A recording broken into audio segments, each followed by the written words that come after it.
আসসালামু আলাইকুম সুপ্রিয় শিক্ষার্থী বন্ধুরা, আশা করি আপনারা সকলেই অনেক ভালো আছেন। আমাদের ধারাবাহিক আলোচ্য বিষয় হচ্ছে হিসাব বিজ্ঞান পরিচিতি। তো আমরা পূর্বের ক্লাসে জেনেছি যে হিসাব বিজ্ঞান কাকে বলে, হিসাব বিজ্ঞানের ধাপসমূহ কি কি, লেনদেন কি, লেনদেনের বৈশিষ্ট্যগুলো কি, হিসাব বিজ্ঞানের উদ্দেশ্য, এগুলো নিয়ে বিস্তারিত আলোচনা করেছি। তো আমাদের আজকের আলোচ্য বিষয় হচ্ছে লেনদেন লিপিবদ্ধকরণ অথবা হিসাব রক্ষণ।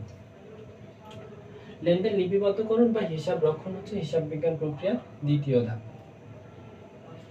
এই যে লেনদেন লিপিবদ্ধকরণ বা হিসাব রক্ষণের আবার তিনটি ধাপ রয়েছে। এক হচ্ছে লেনদেন বিশ্লেষণ, জাবেদাভুক্তকরণ এবং খতিয়ানে স্থানান্তর। এখন দেখা যাক লেনদেন বিশ্লেষণ আসলে কি। ধরেন যে আপনার আজকে প্রচন্ড ইলিশ মাছ খাওয়ার ইচ্ছা জেগেছে, তো আপনি বাজারে গেলেন, 2000 টাকা দিয়ে একটি ইলিশ মাছ ক্রয় করে নিয়ে আসলেন। এই যে আপনি ক্রয় করলেন, এটা এক ধরনের ব্যয়, এবং ক্রয় করলেন এবং নগদ অর্থ প্রদান করলেন। নগদ অর্থ হচ্ছে আপনার সম্পদ কমে গেল।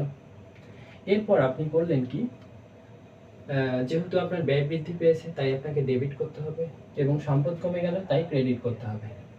এই যে তারিখের ক্রম অনুসারে আপনার লেনদেনগুলো তারিখের ক্রম অনুসারে ডেবিট ক্রেডিট বিশ্লেষণ করে নির্দিষ্ট ব্যাখ্যা সহ হিসাবের একটি প্রাথমিক বইয়ে লিপিবদ্ধ করেন। এই প্রাথমিক বইয়ে লিপিবদ্ধ করার প্রক্রিয়াটিকে বলা হচ্ছে জাবেদাভুক্তকরণ।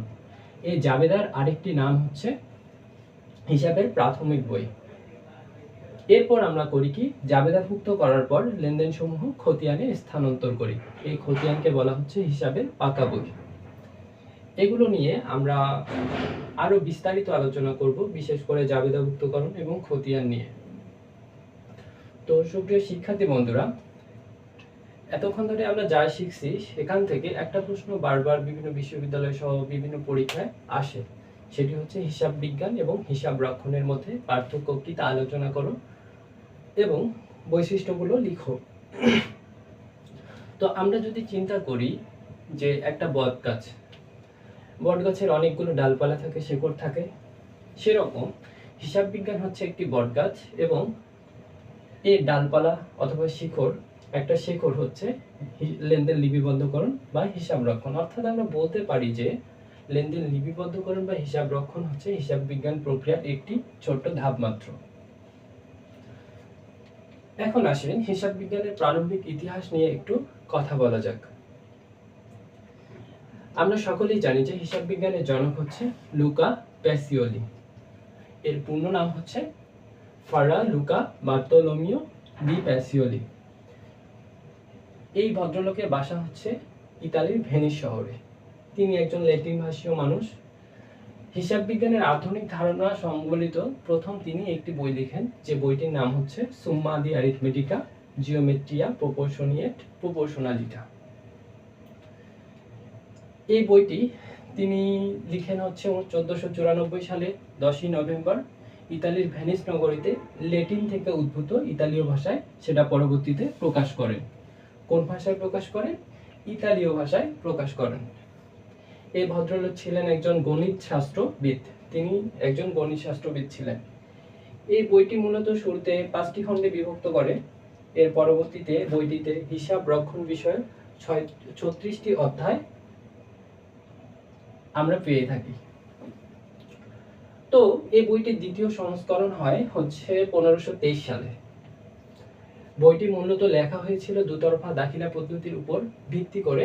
অর্থাৎ আমরা বলতে পারি যে হিসাব বিজ্ঞানের মূল ভিত্তি হচ্ছে দুতরফা দাখিলা পদ্ধতি। এখন আসেন যে দুতরফা দাখিলা পদ্ধতি জিনিসটা আসলে কি। আর্থিক ঘটনা বা লেনদেনের দ্বৈত প্রভাব বিশ্লেষণ করে প্রতিটি লেনদেন কমপক্ষে দুটি পক্ষে লিপিবদ্ধ করাকেই আমরা বলছি যে দুতরফা দাখিলা পদ্ধতি। এই দুতরফা দাখিলা পদ্ধতি হচ্ছে হিসাব বিজ্ঞানের একমাত্র নির্ভরযোগ্য পদ্ধতি। এরপর আসি, accounting is the language of business, অর্থাৎ অ্যাকাউন্টিং হচ্ছে ব্যবসায়ের ভাষা। এই কথাটি প্রথম ব্যবহার করেন কে? বলেন কে? Warren Buffett. ওয়ারেন বাফেট নামে এই ভদ্র ব্যক্তি হচ্ছে বলেন যে হিসাব বিজ্ঞান হচ্ছে ব্যবসায়ের ভাষা। এরপর যদি আমরা চিন্তা করি, আধুনিক যুগে হিসাব বিজ্ঞানের অনেকগুলো শাখা রয়েছে। কিছু কিছু হিসাববিদ মনে করেন যে হিসাব বিজ্ঞানের শাখা হচ্ছে 3টি। এক হচ্ছে আর্থিক হিসাব বিজ্ঞান, 2 হচ্ছে ব্যবস্থাপকীয় হিসাব বিজ্ঞান, এবং 3 হচ্ছে উৎপাদন ব্যয় হিসাব বিজ্ঞান। আবার কিছু কিছু ভদ্রলোক মনে করেন যে হিসাব বিজ্ঞানের শাখা হচ্ছে দুইটি, এক হচ্ছে আর্থিক হিসাব বিজ্ঞান, আরেকটা হচ্ছে ব্যবস্থাপকীয় হিসাব বিজ্ঞান। তারা মনে করেন যে উৎপাদন ব্যয় হিসাব বিজ্ঞান হচ্ছে ব্যবস্থাপকীয় হিসাব বিজ্ঞানের মধ্যেই অন্তর্ভুক্ত রয়েছে। তো সুপ্রিয় শিক্ষার্থী বন্ধুরা, আজকে আমাদের আলোচনা এই পর্যন্তই। পরবর্তীতে আমরা আরো কোনো নতুন পর্ব নিয়ে বিস্তারিত আলোচনা করব। ধন্যবাদ সবাইকে। আসসালামু আলাইকুম।